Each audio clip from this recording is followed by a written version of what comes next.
Olá pessoal, boa tarde, tudo bem? Eu tô dando continuidade aqui ao estudo bíblico. A gente está agora na página 34 aqui do nosso caderno, tá? Não liguem que a minha gatinha tá aqui participando do estudo.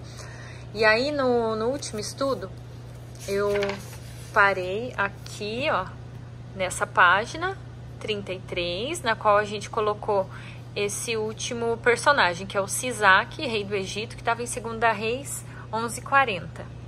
Ai, vocês me perdoem, não é 2 Reis, tá? É 1 Reis.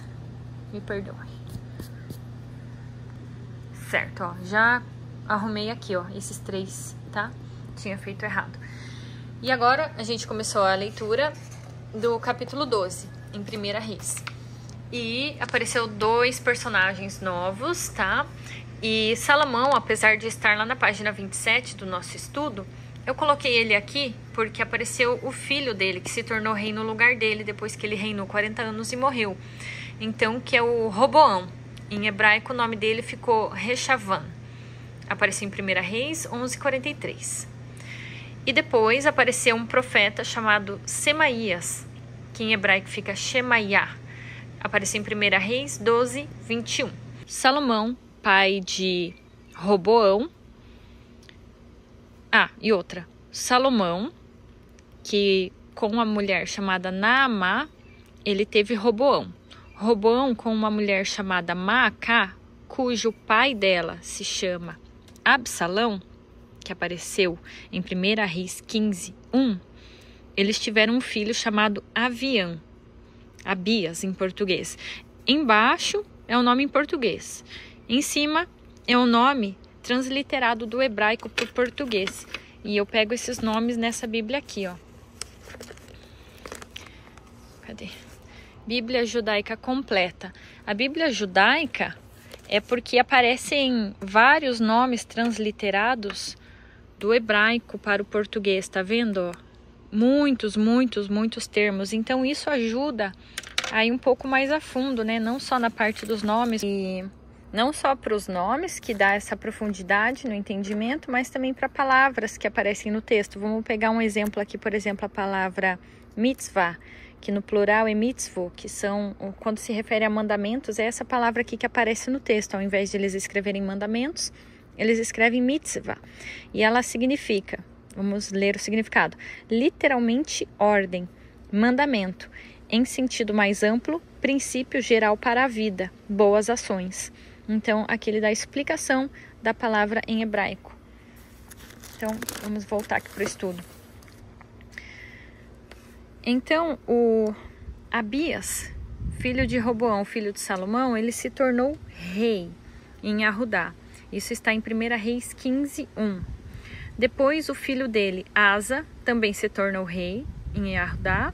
Isso está em 1 Reis 15:9. E depois, o filho dele, que é Josafá, se tornou rei também. Está em 1 Reis 15:25.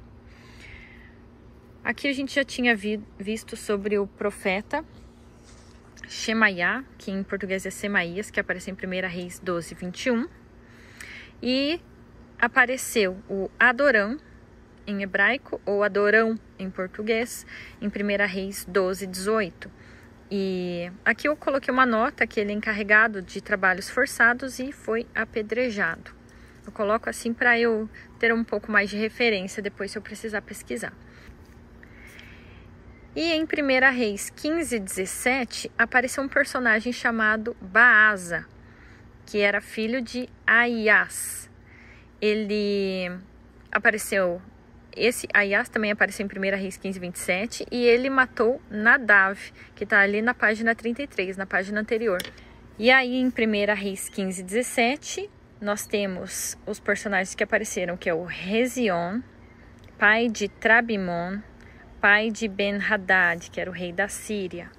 Então esses foram os personagens que apareceram até o capítulo 1 Reis, capítulo 15. E no próximo estudo nós vamos começar o 1 Reis, capítulo 16. Quando a gente chegar em Apocalipse e terminar a Bíblia, tá marcado aqui onde a gente parou, ó, falta tudo isso. Nós vamos ter aí todos os personagens da Bíblia escritos no nosso caderno. E aí vamos ter um estudo aí bem grande sobre todos os personagens. Toda vez que a gente lê o nome de um personagem, a gente sabe que está aqui no caderno e a gente consegue referenciar ele em alguma parte da história com algum outro personagem. E assim a gente vai entendendo mais e mais e mais da palavra. É para isso que eu estou fazendo essa minha segunda leitura bíblica, com o objetivo de fazer esse estudo. Eu vejo vocês no próximo vídeo. Shalom, shalom e até mais.